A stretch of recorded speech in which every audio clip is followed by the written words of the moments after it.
지금부터 2000년 전에 활동했던 사도 바울, 그 사도 바울이 일에 사역했던 빌립보 교회를 가면 그냥 빌립보 흔적만 있습니다. 왜냐하면 1000년 전에 대지진이 일어나서 이 지대가 원래 지진이 좀 많아요. 그러다 보니까 다 무너졌어요. 그리고 지금은 새롭게 그 무너진 자리들을 복구들을 했습니다.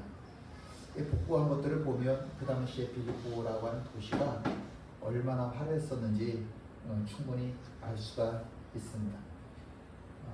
물론 가면 사도 바울과 신라가 있었던 그 감옥도 여전히 남아 있습니다. 이게 감옥이에요.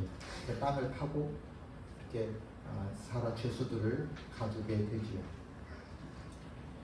이게 빌립보 도시고요. 우리가 근데 가면 건축에 대해서 잘 모르니까 봐도 이게 얼마나 화려했던 도시구나 이런 것들을 잘 모르겠어요. 기둥을 보면서 야 세상에 이런 기둥들을 썼네, 바닥에 이런 것들을 사용을 했네, 뭐 그 정도. 우리같이 문외한들은 그 정도 느끼는데 실제로 이것을 좀 학자들이 눈으로 보면 빌립보라고 하는 도시는 정말 엄청난 도시가 화려했던 도시라고들 입을 모아 이야기를 하죠. 여긴 또 원형 경기장입니다. 그 당시 인구 3000명이 모여서 관람을 할 수 있을 만큼의 엄청난 크기의 원형 경기장입니다. 그리고 그 밑에 내려가면 에그나티아라고 하는 이름을 가진, 그러니까 우리가 여기 뭐 인주대로 이런 식으로 부르는 도로의 이름을 붙여서 우리가 부르잖아요. 에그나티아 가도라고 하는 이름을 가진 도로가 있는데 이 로마 시대 당시에 가장 중심적인 군사도로, 산업도로였던 곳입니다. 그리고 그 좀 아까 봤던 요 원형 경기장 그 너머 언덕에는 디아노소스라고 하는 신의 그리스 로마 신 나오죠. 디아노소스라고 하는 그 신전이 있습니다. 술의 신이라고 이야기를 하고 우리가 흔히 하는 말로는 바카스죠. 바카스라고 불리는 그 디아노소스 신전이 이곳에 있습니다. 그리고 그 신전 그 옆에는 또 금광이 하나 있는데 그 금광 산이 이름이 뭐냐면 판가이온. 이름이 참 어렵죠. 판가이온이라고 불리는 산이 있습니다. 근데 여기서 금이 굉장히 많이 나와요. 그래서 1년이면 매년 1000달란트씩 금을 캐냅니다. 그러니까 한 달란트가 금 34kg이거든요. 그러면 매년 34,000kg의 금이 캐내지는 금광, 노다지죠. 그런 광산이 있는 곳이 바로 빌립보입니다. 그러니 그 빌립보라고 하는 도시가 얼마나 화려하게 하겠습니까? 금광이 있는데 얼마나 화려하겠습니까? 그렇게 화려함이 많은, 화려함으로 가득한 빌립보 도시에 어두운 밤이 찾아왔습니다. 방금 전까지만 해도 사도 바울과 신라를 대패듯 그렇게 두들겨 폈었잖아요. 근데 마치 아무런 일도 없었던 것처럼 그냥 깜깜한, 너무 조용한 평온한 밤이 된 거죠. 또 사람들은 이 평온한 이 밤을 즐기고 있는데, 근데 억울하게 매를 맞고 감옥에 들어가 있는 저 사도 바울, 저 사람은 인간적으로 바라볼 때 도대체 무슨 소망이 있을까? 그쵸? 억울하게 대패듯 두들겨 맞았는데 그냥 잘못한 것도 없이 그냥 저렇게 지하 감옥에 던져졌는데 저런 사람에게도 소망이라고 하는 게 남아있을까? 이제 몇 시간 뒤면 새벽이 되고 아침이 밝아오겠죠. 아침이 되면 모든 사람들은 또 아무런 일도 없었던 것처럼 그렇게 또 바쁘게 자기네들 일을 하면서 살아가게 될 겁니다. 광장, 아고라라고 했죠. 광장에는 수도 없이 또 많은 사람들이 오고 가면서 이런 이야기 저런 이야기들 하겠죠. 또 디아느소스 그 신전에는 사람들이 모여서 술의 신전이니까 그 상상만 해도 알 수 있겠죠. 술의 신전이 있는 곳이니 그곳에서 사람들이 얼마나 많은 술을 먹어대면서 흥청 망청 또 해대고 있을까. 금광에서는 또 얼마나 많은 금이 쏟아질까. 그리고 그 아래 이 도로 에그나티아라고 하는 이 도로를 통해서 얼마나 많은 물자들이 얼마나 많은 사람들이 오고 갈까. 아무도 사도 바울이 당하고 있는 고통에 대해서는 기억 안 해요. 누구도 기억 안 해요. 왜? 그까지 사람 하나 죽어 나간다고 해서 누구 하나 신경 쓰겠어요? 아마 이 미추홀구에서도 지나밤에 끔찍한 일을 당한 사람이 분명히 있을 겁니다. 근데 아무도 우리 모두 다 그 사람에 대해서 관심 갖지 않아요. 그냥 그 사람 그런 사람 이야기 들으면 우린 그저 호기심 정도죠. 그런 사람이 있었어? 어디 사는 사람들에? 왜 죽었어? 그런 호기심 차원이지 그 사람이 불쌍해서 아유 그 사람 어떡하냐 그 사람 어떡하냐. 우리 중에 누구도 그럴 사람 아무도 없지요. 그냥 호기심인 거죠.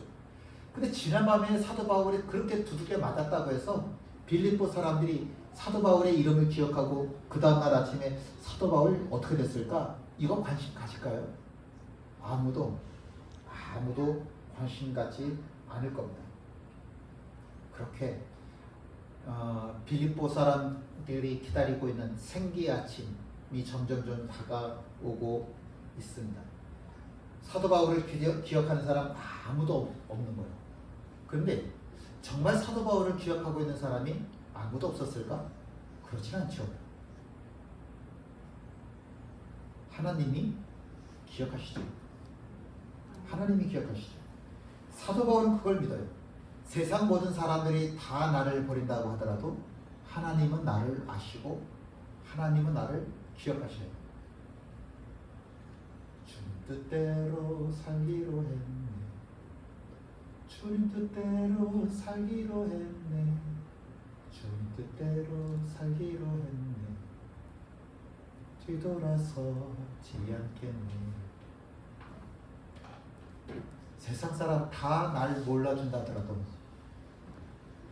나 뒤돌아서지 않겠네. 사도 바울의 마음. 하나님은 그런 사도 바울을 기억을 하시고 사도 바울은 자기를 바라보시고 그리고 지금 이 자리에 내 인간적인 눈으로는 보이지 않지만 보이지 않는 하나님이 이곳에 계심을 믿죠. 이게 바로 믿음이죠. 하나님이 나와 함께 계십니다. 그 어떤 중에도 하나님이 나와 함께 계십니다. 이게 바로 믿음이라고 하는 겁니다. 그래서 사도 바울은 하나님의 뜻이 이곳에 이루어지기를 바라는 그런 기도를 드릴 수가 있었고 그러한 기도를 드릴 때에 하나님께서 큰 걸음으로 걸어오시는데 그 걸음이 얼마나 큰지 마치 사람들이 지진이라고 느낄 만큼 그 땅에 진동의 역사가 일어납니다. 하나님이 사도 바울을 찾아오시는 거예요. 그 발걸음 소리가 얼마나 큰지 사람들에게는 지진이 됐더라니까요. 그 이야기를 성경은 이렇게 기록하고 있죠. 함께 읽습니다. 이에 갑자기 큰 지진이 나서 옥토가 움직이고 문이 곧 다 열리며 모든 사람의 매인 것이 다 벗어진지라. 갑자기 큰 지진이 감옥을 흔드는 겁니다. 표현할 수가 없어서 지진이라고 이야기를 하였지만 그러나 이것은 우리가 알고 있는 지진은 절대로 아니에요. 왜냐하면 물론 지진이 많은 지역이긴 하지만 지진이라고 하면 그 건물이 바울이 있던 곳에 문들이 다 활짝활짝 열려질 정도로 큰 지진이었다고 한다면 그 지진으로 말미암아 건물들이 다 무너졌을 거예요. 근데 건물들에게는 아무런 영향도 없는 거예요. 그러니까 우리가 지진이라고 말은 하지만 이건 하나님께서 사도 바울을 찾아오시는 큰 발걸음의 소리인 거죠. 크게 우리에게는 진동의 역사로 나타나는 겁니다. 성경에 보니까요, 이 표현들을 우리가 좀 잘 보면 좋겠습니다. 옥토가 움직인다라고 했고요, 문이 다 열렸다라고 했고요, 메인 것이라 벗어졌다라고 하였죠. 요 세 단어 움직였다, 열렸다, 벗어졌다, 벗겨졌다, 이건 다 수동태라고 이야기를 하죠. 내가 한 게 아니에요. 누군가가 한 거예요. 내가 한 게 아니라 누군가가 했다고. 성경에서 말씀하고 싶어하는 거는 이건 사도 바울이 한 게 아니에요. 간수가 한 것도 아니에요. 사도 바울을 지지하는 어떤 사람이 한 것도 아니라고요.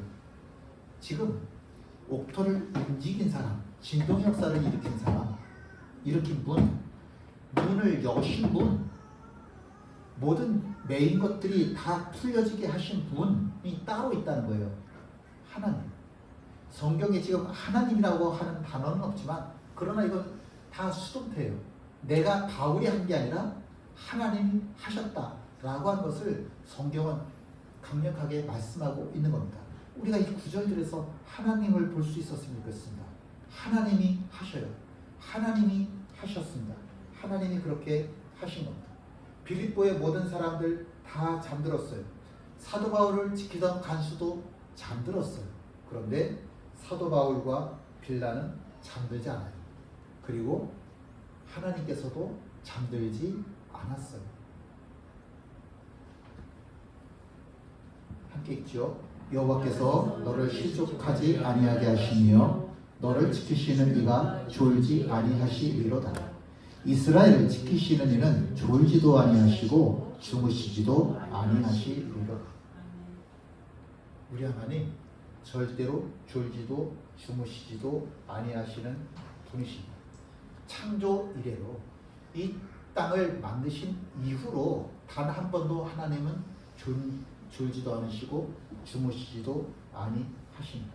그래서 우리가 한밤중과 같이 앞이 캄캄할 때 기도할 수 있는 겁니다.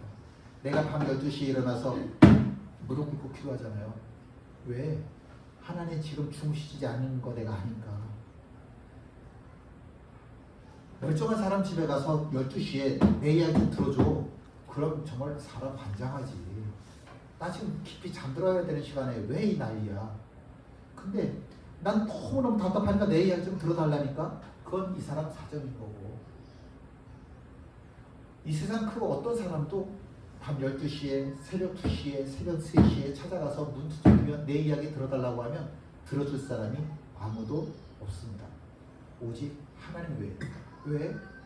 하나님께서는 졸지도 않으시고 주무시지도 않는 분이거든요. 하나님의 일이 뭔데? 하나님의 일이 당신의 사람들 지켜주시는 건데요. 그럼 당연히 졸면 안 되지. 하나님 주무시면 안 되시지. 그때 하나님께서 문을 다 열어놓으셨고 메인 것들이 다 풀려지게 하시니까 간수가 깜짝 놀라죠. 간수가 자다가 깨어 온 문들이 열린 것을 보고 죄수들이 도망한 줄 생각하고 칼을 빼어 자결을 하려 하거늘. 잠이 깬 간수는 깜짝 놀랐어요. 감옥의 문이 다 열려 있는 거예요. 무슨 생각을 했을까요? 죄수들이 다 도망갔겠구나. 당연한 거 아닙니까? 죄수들 중에 감옥의 문이 열려졌는데 도망가지 않을 사람이 누가 있겠어요? 당연히 감옥의 문이 열렸으니까 야, 죄수들이 다 도망가겠다라고 생각을 했습니다. 근데 로마의 법이 이런 거예요. 죄수가 도망갔네? 그러면 간수가 자기 생명으로 죄수들의 죄를 대신해야 돼요. 죄수가 도망갔으면 그 다음날 간수가 하루 종일 고문을 맞을 것이고 그 다음날 사형당하게 될 겁니다. 그 끔찍한 고문을 당할 생각을 하니까 앞이 캄캄한 거예요. 그래서 간수가 차라리 죽자, 그냥 자살하자라고 생각을 하고 칼을 들고 자살하려 하는 겁니다. 그 모습을 감옥 안에 들어가 있던 어둠 속에 들어가 있던 사도 바울이 봤어요. 알잖아요. 간수가 대신 죽어야 되는 거 사도 바울 알잖아요. 지금 칼을 빼서 지금 자살하려고 하네. 그러니까 바울이 어떻게 해요? 바울이 크게 소리질러 이르되 내 몸을 상하지 말라. 우리가 다 여기 있노라. 죽지 마. 우리 안 도망갔어. 내가 왜 도망가니? 나는 여기에서 나가게 위해서 기도한 사람이 아니야. 내가 지금 한밤중과 같은 억울함이 가득한 이 자리에 있지만 하나님의 뜻이 이 자리에 이루어지길 기도하던 사람이야. 감옥의 문이 열렸다고 해서 사람들이 역사한다고 해서 나 그거 안 해. 나는 하나님이 하실 거야. 나 여기 있어. 너 죽지 마. 얼마나 급했으면 성경에 이렇게 써 있네요. 크게 소리 질러. 정말 급했던 거예요. 그러니까 사도 바울이 크게 소리 질렀습니다. 이게 이해가 되지 않는 상황이에요. 어떻게 감옥의 문이 열렸는데 죄수가 도망가지를 않아? 그래서 지금 감옥 안으로 감방이죠. 감방 안으로 지금 들어가려고 하는데 우리 성경에는 등불이라고 돼 있죠. 한계란 얘기죠. 근데 원어 성경에는 등불들이에요. 이게 등불 하나로는 확인이 안 될 것 같아요. 두 개를 들고 가서 내 손이 세 개면 세 개 들고 갔겠죠. 등불 갖고 와, 등불 갖고 와. 그래서 자기 손에 들 만큼 들고서는 쫓아 들어가는 거예요. 환하게, 똑똑히 보기 위해서. 지금 자기가 헛것 잘못 들은 거 아니라는 거 확인을 해야 되니까 가장 밝게 하기 위해서 자기 손에 들 수 있는 만큼 등불을 들고서는 쫓아 들어가는 겁니다. 내 눈으로 확인을 좀 해야 되겠다. 그리고 급하게 뛰어 들어가네. 얼마나 급했을까요? 자기 생명이 달린 문제니까 뛰어 들어가는 거예요. 그랬더니 세상에 그 안에 사도 바울이 버젓이 앉아있네. 이게 도대체 믿을 수 없는 일인 거죠. 감옥의 문이 열렸다? 도망가야지. 근데 도망가지 않고 오히려 그 안에 가만히 앉아서 간수가 두들겨 팼던 장본인인지 모르겠지만 자기를 얼마나 원망하고 있을까. 근데 그런 게 아니라 그냥 그 자리에 가만히 있네. 그건 도저히 자기 상식으로는 이해할 수 없는 일들이 지금 일어나고 있는 겁니다. 저 사람들은 보통 사람이 아니다. 저 사람들은 보통 사람이 아니다. 도대체 어떤 사람들일까? 너무 궁금한 거예요. 그래서 뛰어들어가 엎드렸다라고 성경은 기록하죠. 왜? 이건 사람이 아니라 신인 거예요. 우리 예수쟁이들이 좀 그렇게 보통 사람이 아니었으면 좋겠어요. 너무 쉽게 흔들리고 너무 쉽게 무너지는, 너무 쉽게 화를 내고 너무 쉽게 슬퍼하고 너무 쉽게 좌절하고. 물론 힘들면 나 힘들어요. 아프면 나 아파요. 그런데 우리 예수쟁이잖아요. 슬퍼할 수밖에 없는데 찬송을 해. 힘든데 찬송해. 그래, 진짜 예수쟁이라고 하는 건 이런 거구나. 좀 우리가 그렇게 보일 수 있으면 얼마나 좋을까요? 보통 사람이 아니라고 여겨지니까 간수가 제일 먼저 했던 말이 뭐였냐면, 선생들이요, 내가 어떻게 하여야 구원을 얻을 수 있습니까? 라고 물어봤습니다. 희한하죠? 왜 수없이 많이 물어볼 게 있었을 텐데 왜 이런 질문을 했을까?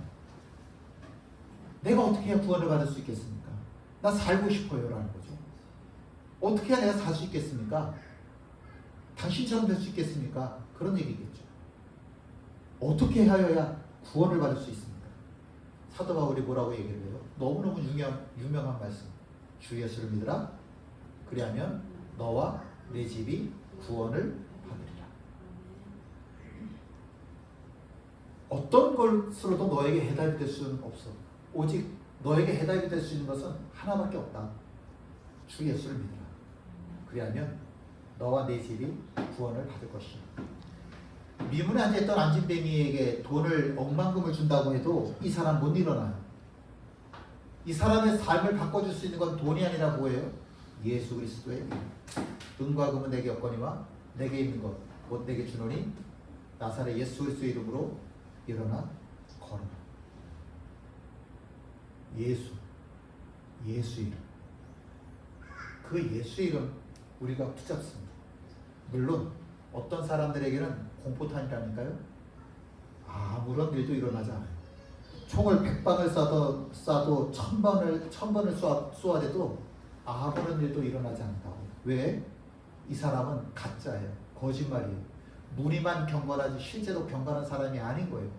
능력의 모양은 있지만 능력의 실제 경건의 능력은 없는 사람이에요. 그러니까 기도해도 이 사람에게는 아무런 일도 일어나지 않아요. 가짜 예수쟁이거든. 마귀가 무서워 떠는 진짜 예수쟁이가 아니라 마귀도 우습게 하는 가짜 예수쟁이밖에 안 되거든. 정말로 내가 살고 우리의 집이 살아날 수 있는 유일한 방법이 하나가 있는데 내가 진짜 예수쟁이가 되는 겁니다. 내가 진짜 예수쟁이가 되는 겁니다. 그리고 그날 밤에 무슨 일이 일어납니까?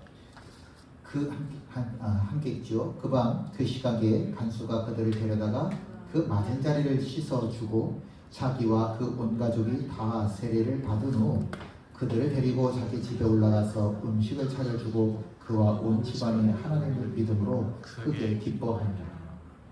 하나님께서 가장 기뻐하실 기적이 일어났어요. 뭐예요? 간수가 구원을 받았어요. 하나님께서 가장 크게 기뻐하실 기적이 일어났어요. 어떤 일? 그의 온 집안이 구원을 받았어요. 그날 밤에 로또 받은 것도 아니고 그날 밤에 내 병든 몸이 고침받은 것도 아닙니다. 하나님이 원하셨던 이 빌립보 전체를 이렇게 흔들어대는 진동의 역사가 일어났던 단 한 가지 이유. 뭡니까? 간수가 구원을 받고 그의 온 집안이 구원을 받는 겁니다. 그 위대한 기적이 빌립보 지금 이 자리에서 이 한밤중에 일어난 거죠. 한 사람이 구원을 받으려면 누군가의 헌신이 필요합니다. 사도 바울 같은 그런 헌신이 필요합니다. 빵이 있다고 쳐요. 그러면 여기 빵이 있는데 이 빵을 뜯었어요. 뜯어서 줘서 먹으면 내가 생명을 얻어요. 근데 빵이 그냥 있으면 바라보기만 해서는 그 누구도 생명을 못 얻습니다. 빵은 찢어져야 돼요. 그게 빵이 만들어진 목적이에요. 이 빵이 이쁜데 이쁜 게 아니라 빵을 만든 목적은 빵을 찢어서 누군가를 살리기 위한 거예요.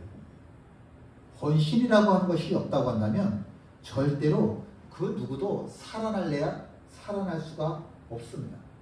빵은 찢어져야만 생명의 빵이 되어져야만 하는 겁니다. 그게 빵으로 태어난 이유예요. 우리가 예수쟁이로 태어난 이유도 마찬가지입니다. 누군가에게 찢겨지는 빵이 되기 위해서 우리가 예수쟁이가 되어진 거죠. 사도 바울은 그랬잖아요. 자기의 삶을 찢어놨더니 귀신 들린 사람이 고침받았어. 자기의 삶이 찢겨졌더니 간수가 구원을 받더라고. 찢겨져야만 한다라고 하는 거죠. 일본의 오키나와라고 저 아래쪽에 일본 열도가 이렇게 길면 저 아래쪽에 오키나와라고 있죠. 그 오키나와라고 하는 곳에 섬이 140개가 있는데 예전에는 오키나와라고 하는 이름을 불리지 않고 류큐 왕국이라고 하는 이름으로 불려졌죠. 그 류큐 왕국 그 자체가 독립 국가였었죠. 우리나라 조선이 1392년에 개국이 되었었고요. 그 류큐 왕국이라고 하는 이 땅은 1429년에 개국되었습니다. 각각 독립국가였어요. 조선은 518년 동안 나라가 유지가 되었고 류큐 왕국은 490년 동안 나라가 유지가 되었습니다. 이 두 나라, 조선도 류큐 왕국도 두 나라 다 일본한테 멸망을 당했습니다. 그래서 조선은 1910년에 나라의 주권을 빼앗겼고 이 류큐 왕국은 1879년에 주권을 뺏겨서 지금의 오키나와라고 그때부터 불리기 시작했습니다. 이 류큐와 조선이 참 비슷한 점이 많은데 결정적으로 차이가 나는 한 가지가 있습니다. 뭐냐면 조선은 1919년에 상해에 임시정부를 수립을 하고 대한민국이라고 하는 국호를 사용을 하죠. 이 대한민국이라고 하는 나라를 우리가 일본은 주권을 가져갔다고 하지만 우리는 아니다. 그건 니네들 얘기고 우리의 주권은 대한민국이라고 하는 이 이름, 이 주권을 우리는 계속 갖고 있다. 라고 우리는 정통적으로 주장을 하고 있습니다. 물론 대통령이 이걸 부인하고 나섰어요.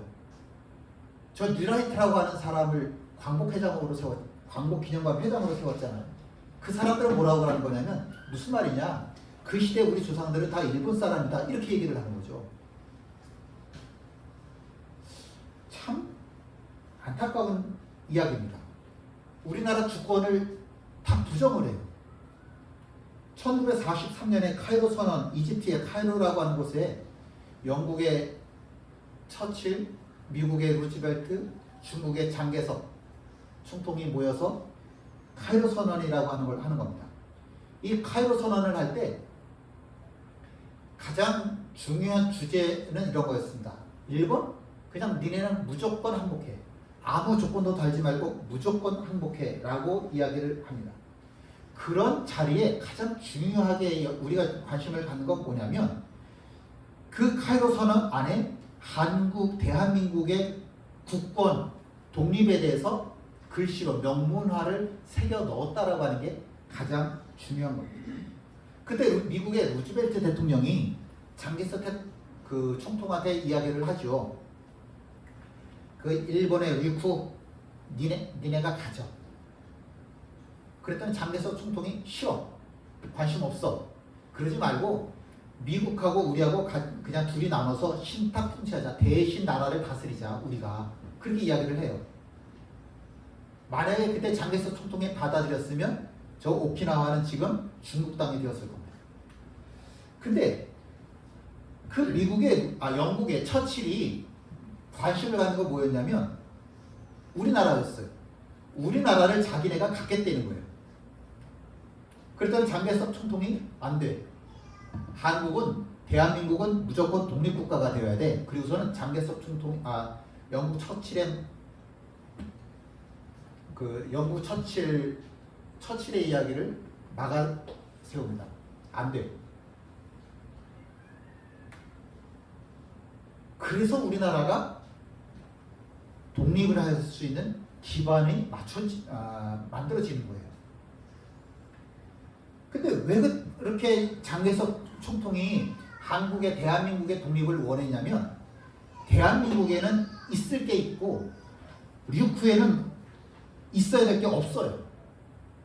뭐냐면 대한민국에는 독립을 원하는 사람들이 수도 없이 많은 우리가 의사라고 부르는 수도 없이 많은 사람들이 끊임없이 나온다는 거예요. 그 중에 대표적인 사람이 누구냐면 윤봉길 의사. 이 사람이 이렇게까지 이 20대 청년이 이렇게까지 하는 걸 보니까 이 조선이라고 하는 나라는 정말 대단한 나라구나.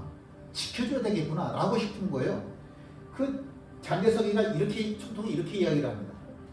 중국의 100만 대군이 이루지 못할 일을 조선 청년 한 명이 해냈다. 이렇게까지 헌신하는 사람이 있다고? 그렇다고 한다면 대한민국은 무조건 독립국가가 되어야 되는 거야 라고 이야기를 하는 거예요. 그래서 독립운동을 할 때 장개석 총통이 물심양면으로 엄청나게 많은 지원을 해줍니다. 그래서 상해 임신정부가 활동할 수가 있었던 거죠. 그리고 우리가 1945년에 독립을 하게 되는 거죠. 그 상해 임시정부의 주석이었던 김구 선생님이 장개석 총통을 만났어요. 그랬더니 장개석 총통이 하는 얘기가 뭐냐면 대한민국 무조건 독립해야 돼 라고 너무 당연하게 인정을 해 주었습니다. 영국은 우리나라를 뺏고 싶었다니까요.